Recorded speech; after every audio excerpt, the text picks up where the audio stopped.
All right, today's our last day of notes for the Evidence for Evolution notes. Let's jump right in. I'm going to try to get through this quickly. I know that last video was kind of long. I apologize for that. I'm going to try to get through this one quicker. So let's talk about anatomy today. So homologous structures. Homologous structures are things that have the same or similar structure but different functions. So in this picture, we've got the arms slash legs, I guess this is all front arms, of a number of different types of things. So human, dog, horse, bat, bird, seal. And obviously we have some color coding going on here. Everything in red is what we call a scapula, everything in orange is the humerus, and so on. So we can see here that all of these animals that seem pretty different, a human is quite different from a dog or a bat or any of these things, right? But we have similar bone structure. You can see that the scapula, for instance, is always this kind of flat, almost like spoon-shaped bone, or like spatula-shaped bone in every animal. A bird, it doesn't look quite so flat, but it is flat on this bit right here. The humerus is always just this one straight bone. We've always got the radius and ulna paired up between the elbow and the wrist. Okay, and then we've got all our hand bones, carpals, metacarpals, and phalanges that form the hand bit. So for a human hand, it's pretty obvious. For a dog, they've got their like toes and the wrist bit. We talked about horses and their fingers. Remember this area right up here was kind of where their, well, I guess this whole thing was kind of their fingers, and their things were seated up into here, I believe. Bats, they've got fingers. They've just got skin spread sort of on their whole arm and hand that makes them have wings. Birds have a similar thing. If you've ever eaten chicken wings, you'll recognize this as part of the chicken wing and this as the flatter part of the chicken wing. This is like the drumette, and this is, I think, called the flapper. And then if you ever some places will serve your chicken wings with the wing tip on them as well. That's what that part is. And then a seal, obviously we've got sort of all the same stuff. So that's homologous structures. That's evidence for evolution, because all these animals make sense that they might be related because they all have similar bone structure. This one is adapted for being a human, and this one is adapted for being a dog. Actually, if you look at the dog and the horse and you think about how a dog and a horse stand and run, and it's similar, right? And the structure is similar because they operate in similar ways, versus a human uses it for its front arm different. A bat uses its front arm differently. A bat and a bird use their front arms in similar ways, and you can see similar structures going on there.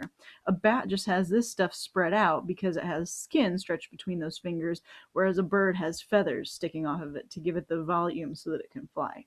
So again, we see these similar bones across all these animals that have slightly different shapes to perform slightly different functions.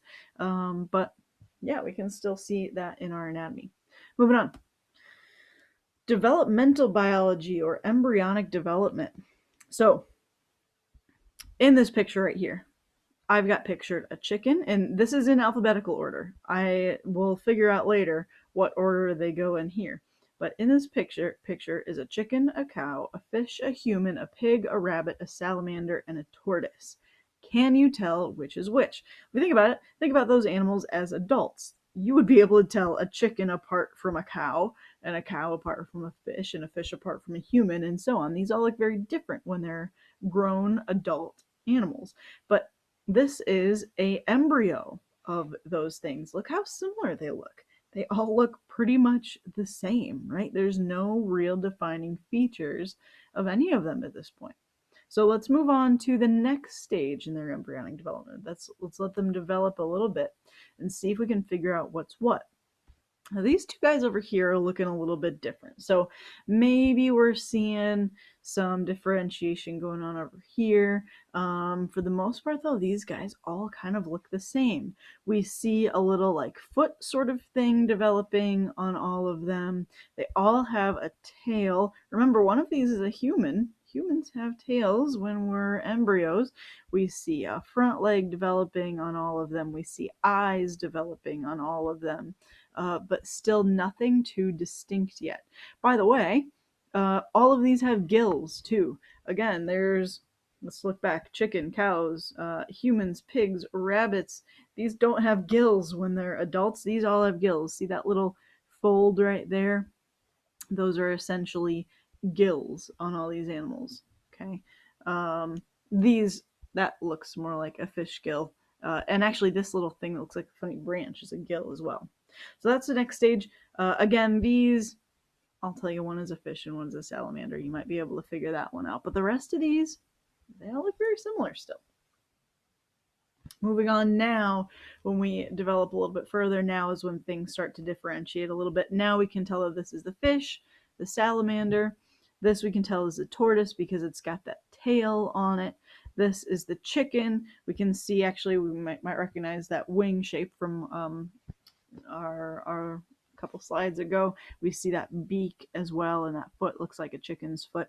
This is our pig. It's got the little hooves and the curly tail. Let's see, what was left on there. There was a cow and a rabbit. That's what it was. This one must be the cow, although I think that's the cow anyway. Yeah, that's got to be the cow because look, it's got hooves on it. And this, I think, is a rabbit. It has kind of a pointy ear. Cow has an interesting ear shape there, though. That's sort of strange to me. But the nose kind of looks cow-like, etc. And then this guy is going to be the human. As you can tell, because we got fingers and little toes and whatnot. So, to look at them all together, the idea of the proof of the evidence, not the proof, the evidence for evolution displayed here is that even though these guys all look different as adults, we have a common method of development.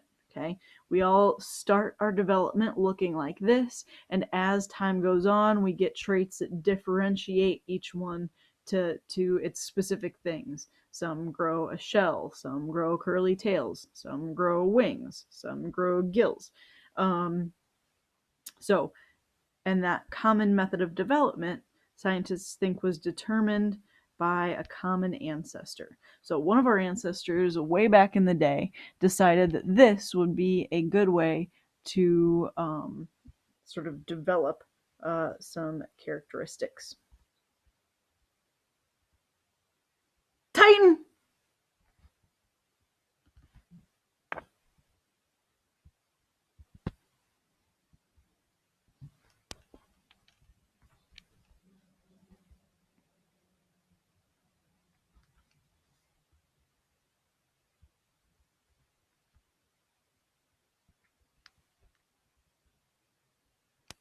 Okay, so moving on to our next one. Next up, we've got genetics, and that would be the presence of DNA and RNA. We've talked a lot about genetics. We know that humans have DNA as our genetic code. I think I mentioned at some point that we do actually use RNA sometimes as well. Actually, often we do use RNA in our bodies as well. Some things just have RNA. If you have DNA, you also have RNA. Some things just use RNA. RNA is sort of a more primitive, old-fashioned type of thing. So let's look at this diagram here. So if you remember from earlier in the semester, we talked about how DNA is a sequence of G's, A's, T's, and C's, right? So that is what we're seeing here. We're essentially seeing a DNA sequence, a gene, a sequence of G's, A's, T's, and C's. So this is a mouse gene.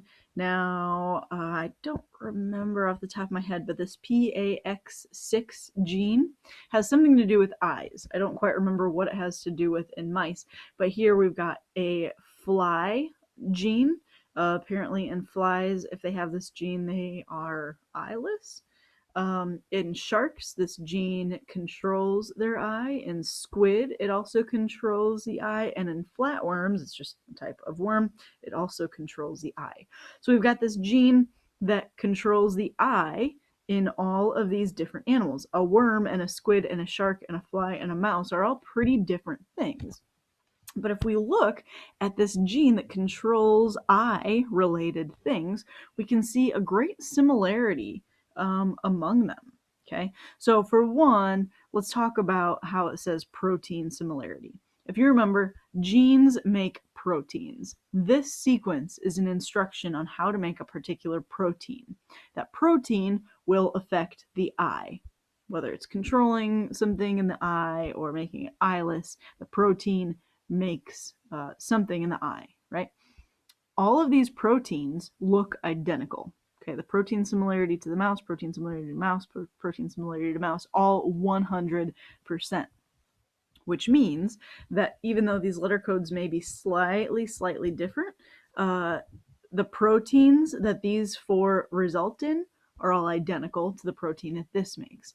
So that's kind of crazy. Mice, flies, sharks, squids, flatworms all make the same exact protein. Isn't that crazy? And if we look at the gene sequence, so what's in green here is where the sequence matches the mouse gene. So GTATC, GTATC. Now it becomes different in the next letter. For the flies, it has an A as the next letter, and the mouse has a C as the next letter. But basically, everywhere where we see that green is the same genetic code as the mouse. So we see a lot of similarity in here, right?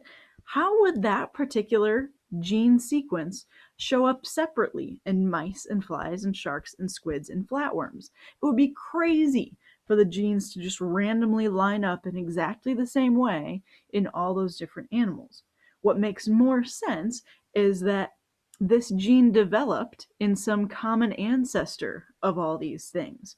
And that common ancestor that some of its babies ended up turning into mice. Some of its babies ended up down the line turning into flies and sharks and squids and flatworms. Essentially, the great times a million grandparent of these guys developed that gene and passed that gene on to all of its babies, regardless of what those babies became, whether it be a mouse or a fly or whatever.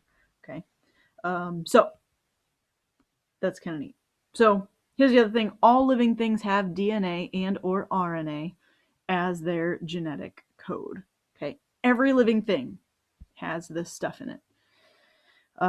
So it makes sense that one original living thing developed this DNA and or RNA code, and they passed it on to all of their descendants, whether their descendants be mice or flies or sharks or plants or oysters or whatever else you got. Makes sense that it was developed in the original and passed on to everybody else. In addition, like I said, many areas of the genomes among different animals line up. That's what we identified here. So a lot of eye-related genes will look similar to this. If you have, hair, a lot of the hair-related genes will look similar among all mammals which have hair. Yep. All right. Next one is biogeography, so the distribution of different groups of animals. So the Galapagos Islands, over tens of thousands of years, have broken off and drifted away from mainland South America. So if you look at the map of South America, you'll see the Galapagos Islands sort of off to the side of it there. Each island has a different environment, and each had an original population of tortoises that adapted to suit that environment. Now the tortoises have unique bodies to suit their islands. So basically, some of these islands are more desert-like, some of them have maybe taller trees, some of them are more tropical rainforesty, and they all had this original group of tortoises, and as these islands spread apart from one another, some tortoises were isolated to this island, which maybe had a desert environment, and some tortoises were isolated to this environment, which maybe had more of just a rocky environment. And some were isolated to this island where maybe there were a lot of tall trees. I don't know. I'm just making this up as far as what's actually on these islands. Don't quote me. But that's roughly what's going on, right? Now, all these tortoises have different shaped shells and necks. Remember, a couple tens of thousands of years ago, these all looked the same. These were all the same species of tortoise, but now we've got different species. We've got saddle-backed, we've got dome-shaped, we've got intermediate. Let's actually look at those shell shapes real quick. So dome-shaped is going to be kind of the most curved, and it almost seems sort of the most protected of the shells. So in this case, maybe this particular tortoise has to deal with a lot of predators. So it wants to really be able to just sort of hide away in its shell and be totally protected. On the other hand, the saddle-backed shell, this isn't the best view, but right here, this is why it's called a saddleback, because it has kind of a big extension up on top of the shell right there. So even if this guy were to pull its head in, he'd still have this giant gap right there. Whereas this guy doesn't have so much of that. He's more protected by this rim. This guy doesn't have that rim. So that's a clue that maybe this guy doesn't have as many predators. His shell isn't quite as safe and secure if he pulls everything in as this guy. Now, additionally, notice how long this guy's neck is. And this guy probably can't reach his neck up that far. Maybe this guy's food is up really high. And so those turtles who had longer necks could reach more food. They did better. Again, natural selection. That population ended up with longer necks. Whereas in this population, the food is lower to the ground. It doesn't really matter how long their neck is, but what does matter is that they can safely hide from predators. And so it makes sense for them to have a tighter shell. This guy, we call him an intermediate shell because he's kind of got a gap here, but not as big of a gap as this guy.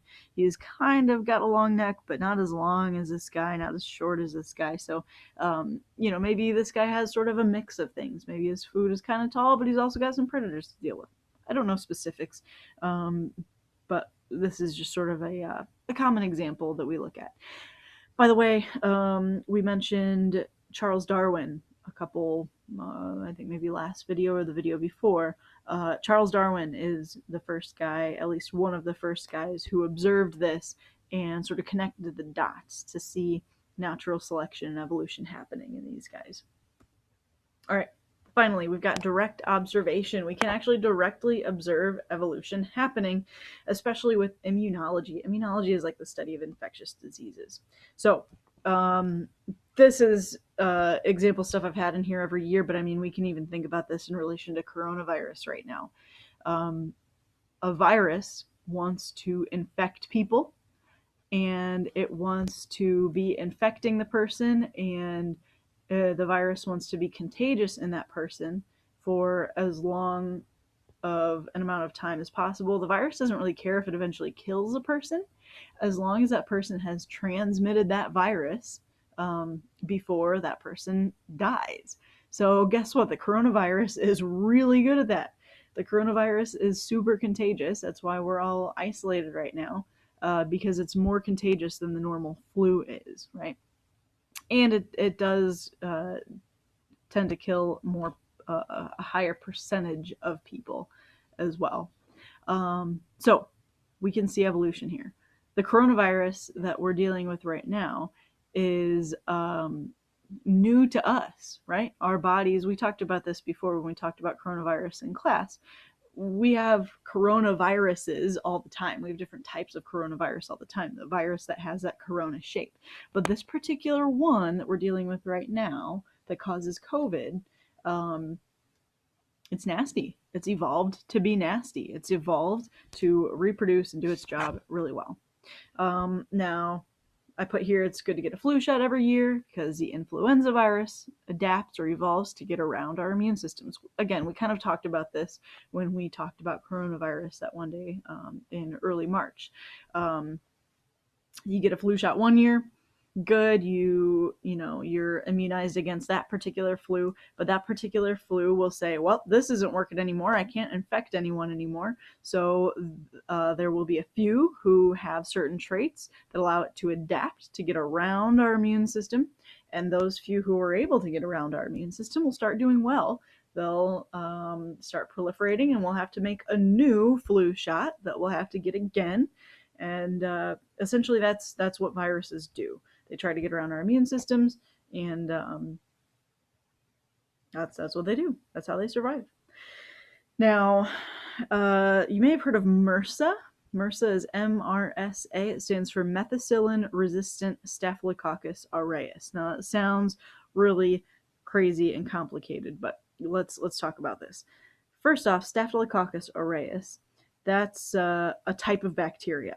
Okay, so methicillin-resistant bacteria. Methicillin is a type of antibiotic, so antibiotic resistant bacteria.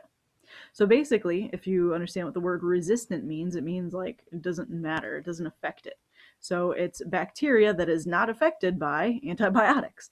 So it's a common bacterial infection. It's caused by bacteria that have evolved to become resistant to many antibacterial drugs. MRSA is actually really common in hospitals because in hospitals, they tend to use a lot of antibacterial drugs. And so if you've seen the Lysol commercials or whatever that say Lysol kills 99.9% of germs, what happens to that 0.01%? Well, what happens is there was some random mutation in that 0.01% that the Lysol didn't affect. So that 0.01% of bacteria is able to survive and reproduce. So then now you've got all this bacteria that Lysol doesn't kill. So that's essentially what happens. If you do this enough, you'll end up creating things that are resistant to antibiotics. In fact, in college, I accidentally made a super resistant bacteria one time. We were this particular class was working with bacteria and with antibiotics, and we had isolated this one particular bacteria that kept it, we put every single antibiotic drug on there that we had, and nothing was killing it. So we ended up putting it in the autoclave. An autoclave is like a furnace, and the heat killed it. So it was dead at that point. But we sort of became a little bit worried because we realized, hey, if this is something that could live in a human, this could become a really big problem. So it's actually relatively easy to make things like this in a lab setting. So point being, we can actually directly observe evolution happening. We see it yearly with the flu. We're seeing it right now with coronavirus. This is something that we can observe happening. It happens faster with little things like flus and bacteria because they reproduce so quickly. I don't know the numbers right off the top of my head, but you can have multiple generations of bacteria that happen in a single day. Humans don't evolve that quickly because it takes decades for a generation of humans to pass. It takes just a couple hours for generations to pass in bacteria. So they tend to evolve quicker because they can determine what traits work, how to adapt a lot quicker. All right, this is the last one. So remember that everything I've told you in this presentation has been a fact. Now, you can do with those facts what you want, but to me, the theory of evolution is a good way to tie these facts together. It's an idea that ties all the facts together, explaining them in a logical and complete way. Okay. A quote from somebody is that nothing in biology makes sense except for in the light of evolution. It doesn't make sense that, for instance, all these different animals would have the same gene sequence to make their eyes. It wouldn't make sense that these guys just happen to be perfectly suited for their environment. What makes sense is that they were evolved to be well suited for their environment. It doesn't make sense that some bacteria just randomly do better. No, what makes sense is that we've got this process of natural selection that says, well, these bacteria did well, so you're going to reproduce, and you did not do well, and you're going to die. So, theory of evolution ties all the facts together, explains them in a logical and complete way. There you go. There's the facts. Do with them what you will. If you have any questions on any of this, I know some people maybe are still struggling a little bit with the idea of evolution. If that's you and you have any questions for me or any concerns, please let me know. Email me. I think that we are at least nearly done with evolution at this point, if not entirely done. We're still going to do some more things in life sciences, but this was pretty much the main thing that I needed to tell you about evolution. So don't forget that you have a quiz in Canvas to complete. Um, and I think that that is about it. Let me know if you got any questions or if you need anything, and we'll see you next week.